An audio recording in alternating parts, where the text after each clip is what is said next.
I have a question, Stuart. Yes. Stuart, I've heard you mention several times during the years about our connection of our work with Taoism and the Dantian especially. And in this class, this amazing Chinese scholar energy was coming through you that I've never experienced before. Could you please talk about tapping into sources of energy like that? Well, look, look, I'm not an expert on Taoism. I've never really studied it. I know a little bit about it. And the little bit that I do know is that the energy of Taoist practice circulates through, well, they don't call it a chakra system, but a system that is similar to the chakra system. And it's based on, building chi, building foundation, building that grounding inside. And, if you do this work, you're going to tune right into that. Mm-hmm. I mean, it's very similar.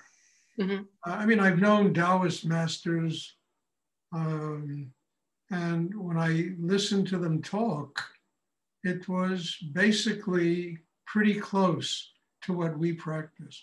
The breathing is different. They do a different kind of breathing, but it's all about circulating that energy through the chakra system. Mm-hmm.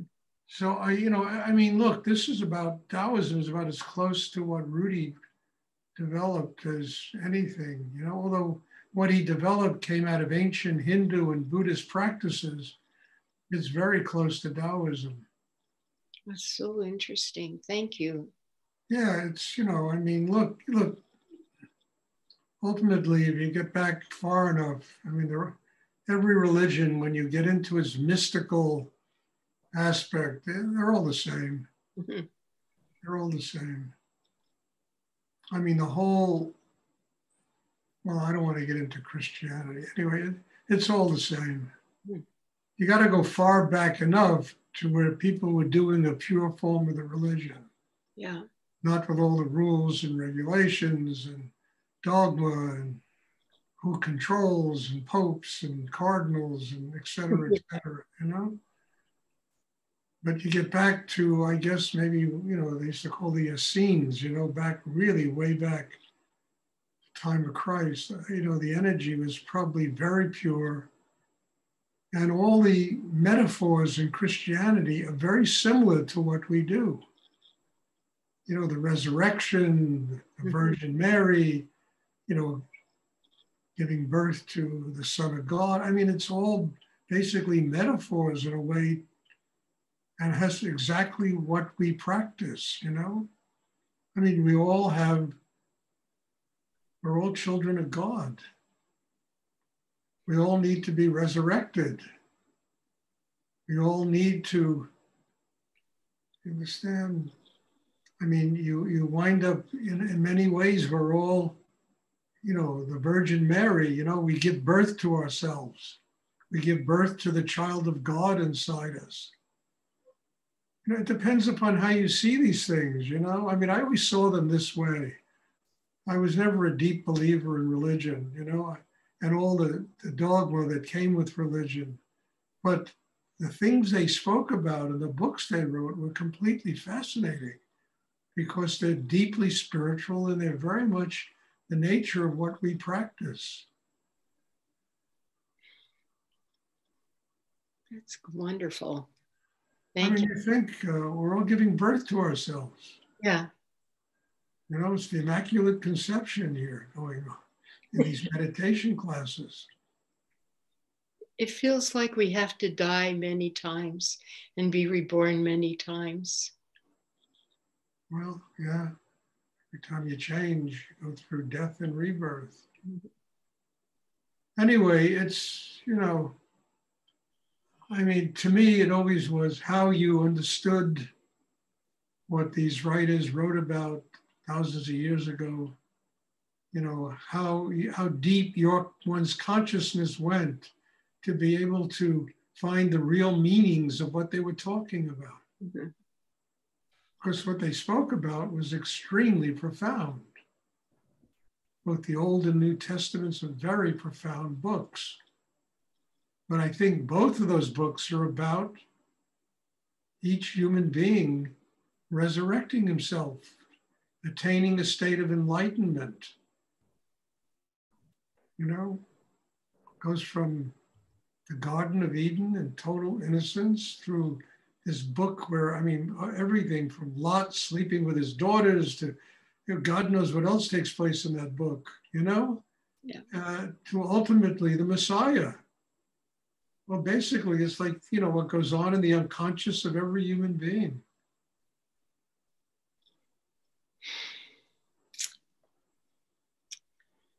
Thank you very much. You're welcome. Does anyone else have a question they would like to ask? I have a question, Stuart. Obviously, it's a lifelong journey, but does the dying to it ever get easier, or is it? I can't understand you, Christine. You got to speak up. Okay, the dying part, the surrendering and dying to it, does it ever get easier, or is it always so painful and that's just how it is? It depends on your consciousness. I mean, look, I've said it 1,000 times. You know, Bach was dying. Everybody is moaning and complaining and lamenting, you know, Johann, why are you leaving? And he said, look, I'm just going to where the music comes from. I mean, if your consciousness attains that level of depth, it's no longer, you understand? You just let go. You step into the unknown. But if your consciousness is grounded in drama and emotion and loss and lamenting and all this stuff, you know, that's what you have. So we're trying to build an inner life where consciousness really transcends all that stuff. We have the strength to embrace and go to where the music comes from. Without, I mean, he's been Ramakrishna, he had cancer, he was dying, and all his disciples, oh, Baba, don't go, don't, Ramakrishnaji, don't go. You know, I mean, this is how God wants me to leave the world. What are you all bitching about, you know? This is how God wants me to leave the world. So what am I going to say, no?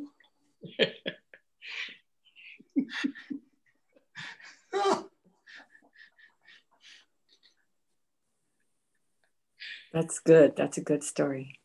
It's a good ending. Thank you. You're welcome. You know, because that we all are so wrapped up in fear and, you know, losing. What are we going to lose? You know, what do we lose here? You know, Ukraine and crazy people and COVID and, you know, and you attain a state of enlightenment. There's bliss, there's joy, there's love, there's surrender, there's peace. I mean, my father taught me that. When I was 16 years old, I learned that. I mean, 15 minutes before he died, he's lying in there in a state of samadhi, in a state of grace. I never saw my father so peaceful in his entire life.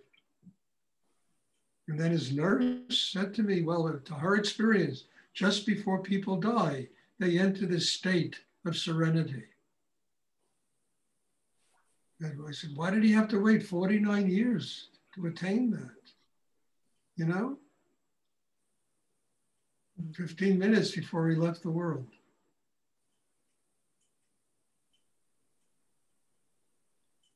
I mean, that completely transformed my life. That experience, whoever that nurse was, you know, she was sent to me by God when she told me that.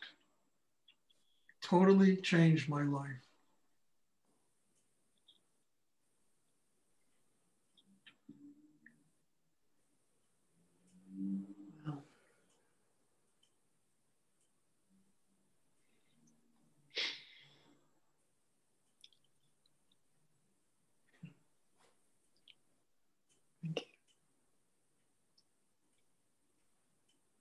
So Rudy always just said, when I leave, don't cry, don't lament, don't build shrines to me.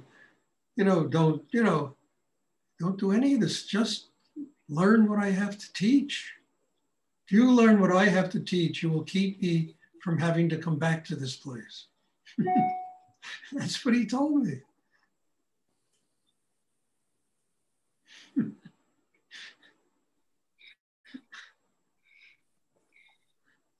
Stuart, try to do the same thing here,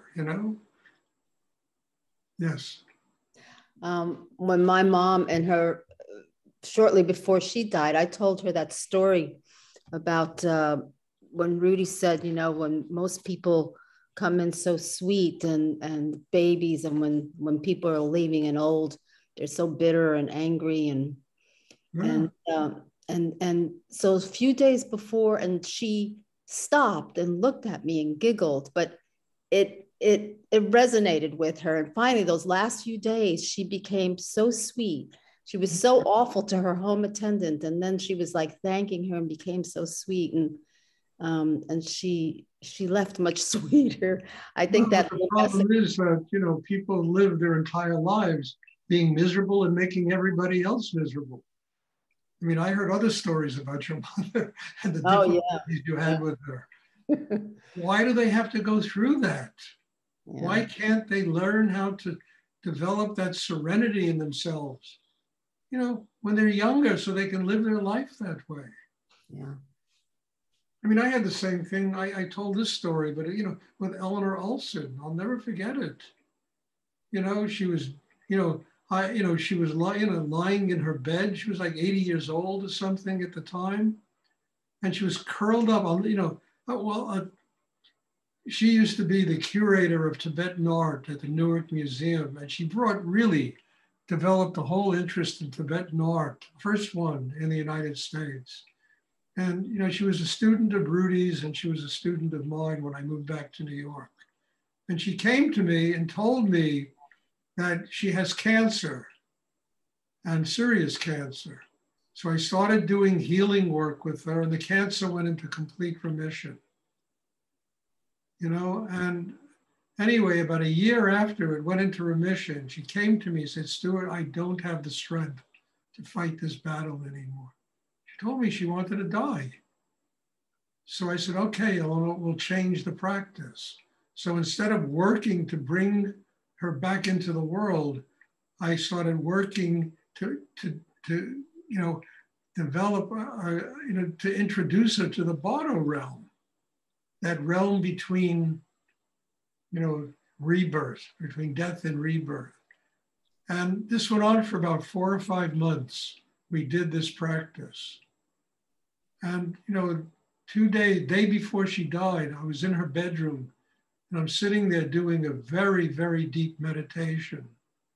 And she was lying in bed, curled up in a fetal position, and I'll never forget this as long as I live. I mean, it was extraordinary. She came out of that position, sat up on the bed, looked me right in the eye and said, "Thank you."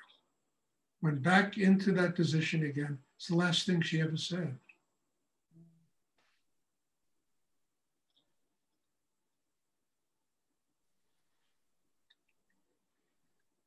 So my question is, why do people have to wait the day, when they can learn a deep practice of inner work that can give them that serenity, and they can live with that serenity, their whole life? But boy, what she taught me, Eleanor, just that thank you, I have never forgotten it.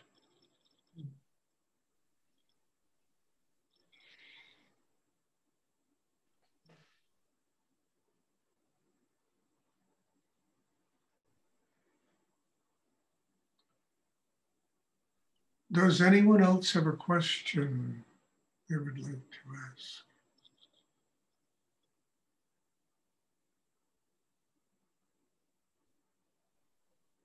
I hope all this is clear. This is such an important subject. And I'm happy, Chris, that you brought this up. And there were other questions that came around this. This is really an important subject. Because every person, every human being, 8 billion strong, has to deal with this subject every single day of their life.